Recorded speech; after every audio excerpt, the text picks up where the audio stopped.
So hello guys, welcome to my YouTube channel Ritik technical support. इस वीडियो में हम आपको बताएंगे ओप्पो डिवाइस में आपका ब्लूटूथ तो कनेक्ट है, बट आपको अगर साउंड की प्रॉब्लम आती है, ब्लूटूथ कनेक्ट होने के बाद साउंड नहीं आता है, तो कैसे आप यह प्रॉब्लम को ठीक करेंगे वो हम आपको इस वीडियो में बताएंगे।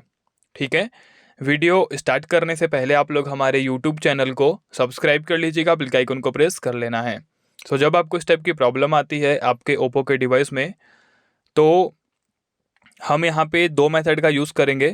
पहला मेथड तो ये कि आप अपने ओप्पो के डिवाइस को एक बार स्विच ऑफ करें, फिर स्विच ऑन करें, मतलब कि रीस्टार्ट करें। हो सकता है आपकी प्रॉब्लम ठीक हो जाए।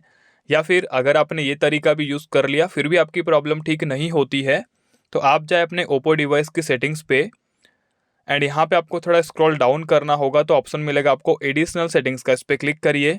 इस पर क्लिक करने के बाद आपको अगेन स्क्रॉल डाउन करके बैकअप एंड रीसेट पे क्लिक करना होगा एंड यहाँ पे हम रीसेट फ़ोन पे क्लिक करेंगे और सिंपल हम अपने ओप्पो डिवाइस के जो नेटवर्क का सेटिंग्स होती है उसे रीसेट करेंगे। ठीक है, तो इसमें होगा क्या कि ब्लूटूथ में अगर किसी भी गलत एक्टिविटी की वजह से आपको ये सब प्रॉब्लम्स आ रही थी तो सब कुछ डिफ़ॉल्ट हो जाएगा, देन आपकी प्रॉब्लम भी सॉर्ट आउट हो जाएगी। इसमें आपका कोई भी डाटा डिलीट नहीं होगा, आपको निश्चिंत रहना है। ओके, तो सिंपल आप यह मेथड का यूज़ करिएगा, 100% आपकी प्रॉब्लम ठीक हो जाएगी। सो टॉपिक इस कवर, मिलते हैं नेक्स्ट वीडियो में। जय माता दी।